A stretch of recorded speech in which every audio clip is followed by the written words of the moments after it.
so much for joining me. If you're back and you watch my videos, I thank you so much. If you're new here, my name is Tracy and this is a DIY upcycling channel. I thrifted 33 men's neckties and I want to make kind of a cool long jacket with them. Let's get to it. When I got my ties home, I washed them in cold water on a delicate cycle in my wash machine, and most of them turned out pretty good. Most of these are silk. Inside, there's like a stabilizer fabric to keep them kind of crisp. That gets kind of balled up in some of them. I had to straighten that out and iron it. So if you're super particular about things like that, you might want to hand wash or dry clean these. My original plan was to add them to this jacket.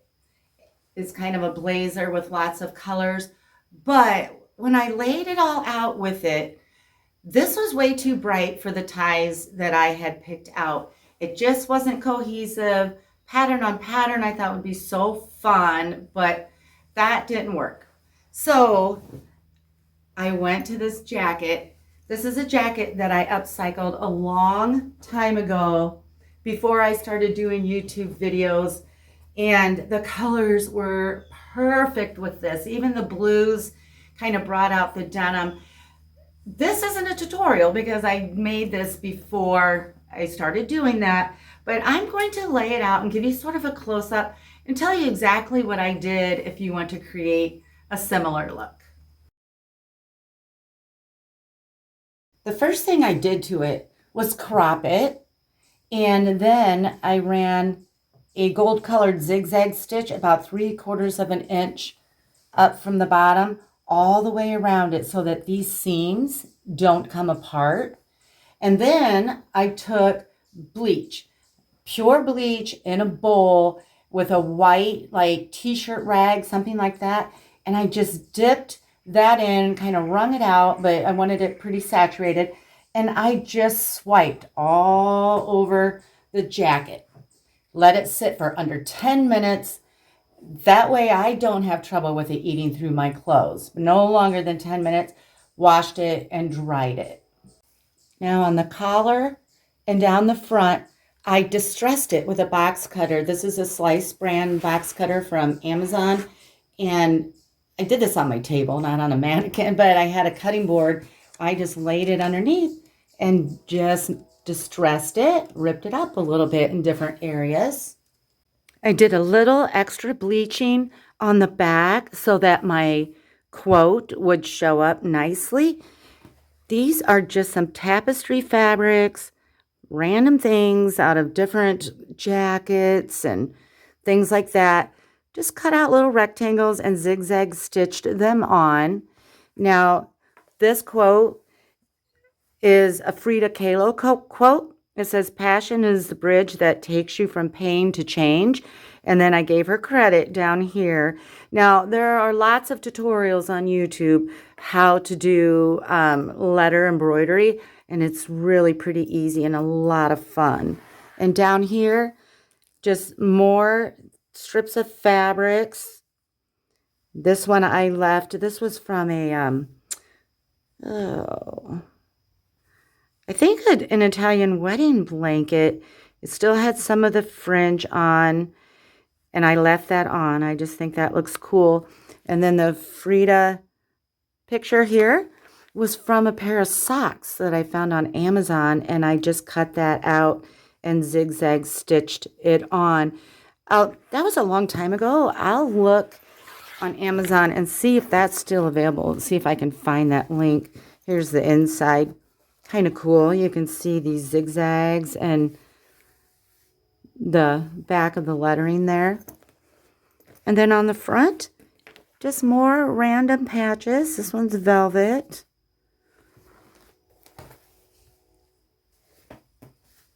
And that piece on the back comes all the way around. Okay, so sorry I don't have a tutorial for that, but I just love this so much with the ties that I wanted to go ahead and go with it.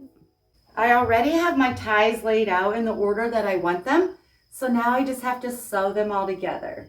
I believe having these at 26 inches will be a nice length and be a good amount for the width of my jacket.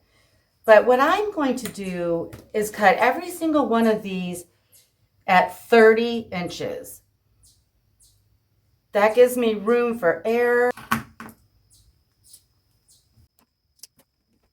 Now it's time to sew them all together. I won't do any pinning, anything like that. I will start at the bottom because it's most important that these line up. Up here we can trim, but down here we can't. So I'm going to overlap it, not quite half an inch, and I'm going to use my second to smallest zigzag stitch and just keep overlapping it as I sew.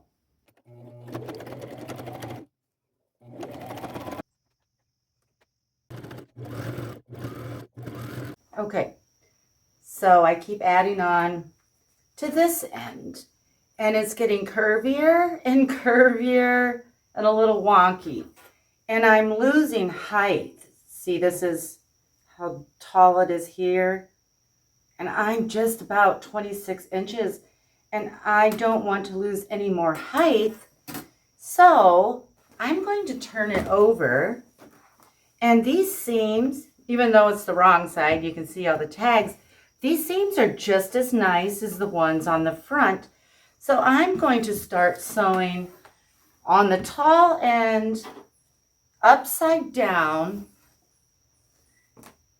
That way it'll fit into my machine nice without having all this bulk wadded up in there. And I'm starting at the other end to finish this off. All done sewing the ties. Took me a little over an hour, and it weighs 2.5 pounds. It'll weigh a little less because we will be cutting this, but I'm going to iron it first.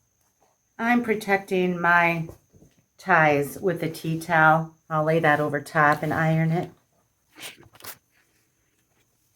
Now I opened up my jacket, and I am just making sure where this hits so that I have enough to fill the whole bottom of the jacket, plus like an extra 5 inches on each side, because when you have a curve like this jacket, you need to do a little bit of pinch pleating.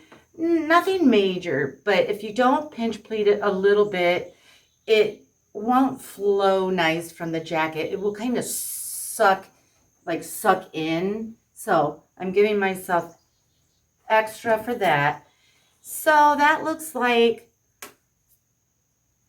19 inches, not near the 26 I thought I was going to have, but 19 should still be pretty good.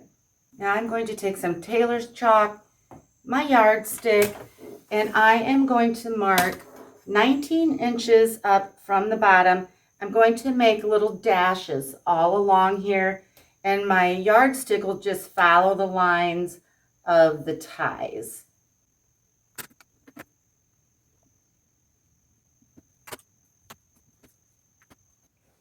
Now that my dashes are all drawn, I am going to take this back to my machine, and I'm going to follow those all along, all the way to the end with a straight stitch.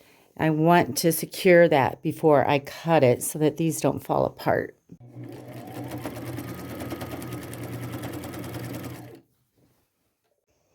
Here's where I sewed.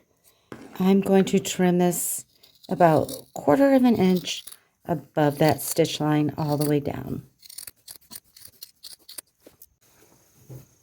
Now it looks like this, and I'm going to sew it to my jacket.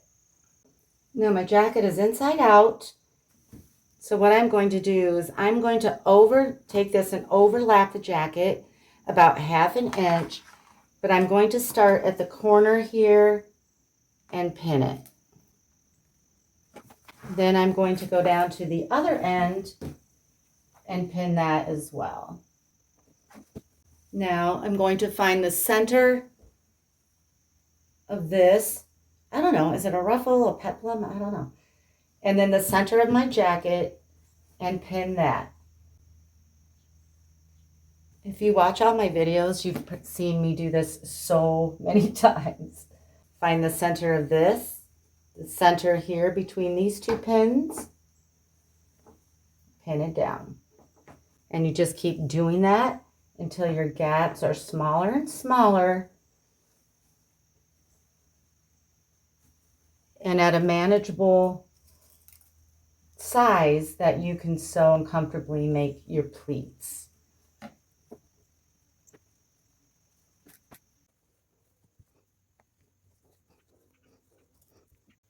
Okay, now that everything's pinned, I'm going to sew it. I will stick it in my machine, go forward, back, and these little mountains still that we have in between the pins, I will fold it one way or the other, but whatever way I choose, I will stay consistent. I'm asking an awful lot of my little brother machine, I'm afraid, because I still wanted to sew GIMP over that. Let's see how it does.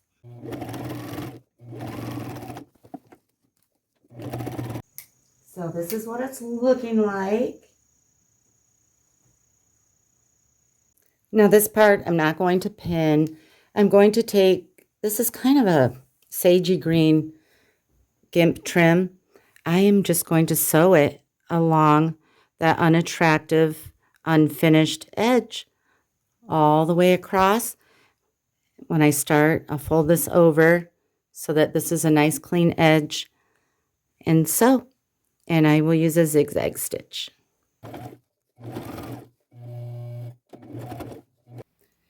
Okay, it's actually early in the morning. I didn't do the reveal yet because this is bugging me, how this is protruding, and it is on the other side as well. So I'm going to fix this. I'm kind of lining my yardstick up with this because I want this to be even with that. So I'm going to draw a line here and do a double fold hem on it.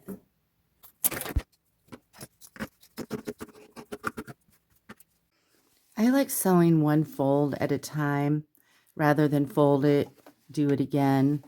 I just feel like it's more precise. So I'm going to fold this over about 1/2 inch and sew. And then I'm folding it over again so it has a nice clean edge. Okay, all done. From here on out, I would probably have this dry cleaned.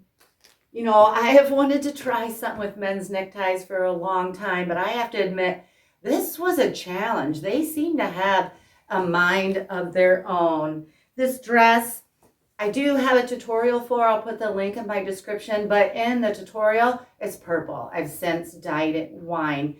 And I want to share a quote with you that I recently heard that I just love.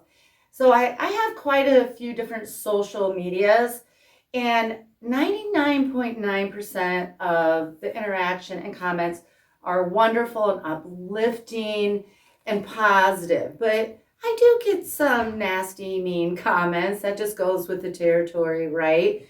But I know I'm not for everyone. And this quote hit home to me. I just saw it recently.